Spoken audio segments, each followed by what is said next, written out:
Jim. Here's the list of everything I used to have under control.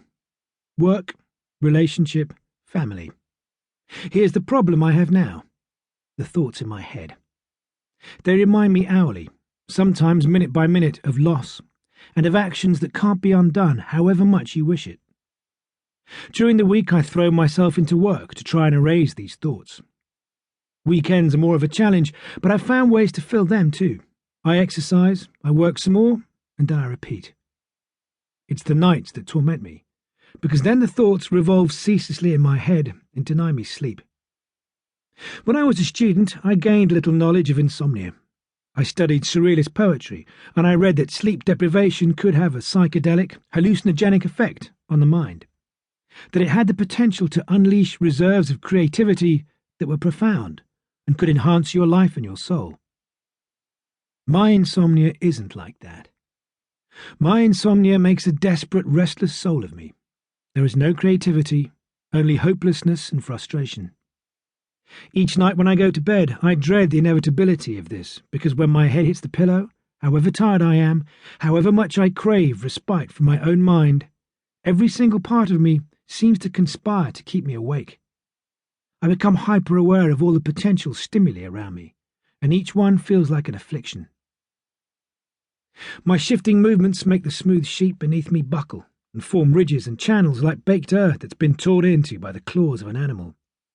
If I try to lie still, my hands link together on my chest, then the pounding of my heart shortens my breath. If I lie without covers, the air in the room makes my skin prickle and crawl, whatever the temperature. Bundled up, I feel only an intense and overheated claustrophobia, which robs the air from my lungs and makes me sweat so that the bed feels like a stagnant pool that I'm condemned to bathe in. As I stew in my bed, I listen to the city outside.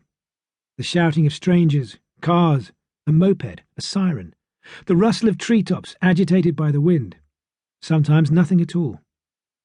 A sound void. There are nights when this quiet torments me, and I rise, usually well beyond midnight, and I dress again, and then I walk the streets under the sodium-orange glow of the streetlights, where the only life is a shadowy turbulence at the periphery of my vision. A fox, perhaps, or a broken man in a doorway. But even walking can't clear my mind completely, because as I put one foot in front of the other, I dread even more the return to the flat, to the bed, to its emptiness, to my wakefulness. And worst of all, I dread the thoughts that will circle once again in my mind. They take me straight to those dark, vivid places that I've worked so hard to lock away during the day. They find those hidden places and they pick the locks, force the doors, pull away the planks of wood that have been nailed across the windows, and they let light into the dark corners inside. I think of it as harshly lit, like a crime scene. Centre stage, Benedict Finch, his pellucid blue eyes meeting mine, and in them an expression so innocent that it feels like an accusation. Late into the small hours I sometimes get the sleep I crave, but the problem is that it's not a refreshing blackness, a chance for my mind to shut down. Even my sleep allows me no respite, because it's populated by nightmares. But whether I've been awake or asleep, when I rise in the morning I'm often fetid and dehydrated, wrung out before the day has even begun.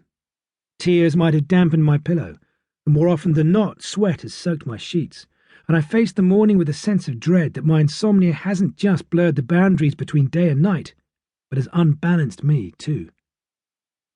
I think, before it happened to me, that I might have underestimated both the restorative power of sleep and the destructive power of a shattered psyche. I didn't realize that exhaustion could bleed you dry so completely. I didn't realize that your mind could fall sick without you even noticing, incrementally, darkly, irrevocably. I'm too embarrassed to tell anybody else about these things, and the fact that the effects of my insomnia stay with me as day breaks, woven into the fabric of it. The exhaustion it breeds makes my coffee taste metallic, and the thought of food intolerable. It makes me crave a cigarette when I wake. It fuels my cycle ride to work with adrenaline so that I'm nervy, riding dangerously close to the curb, misjudging a junction so that the thud of a car forced into an emergency stop just behind me makes my legs pump painfully fast on the pedals. In the office, an early meeting.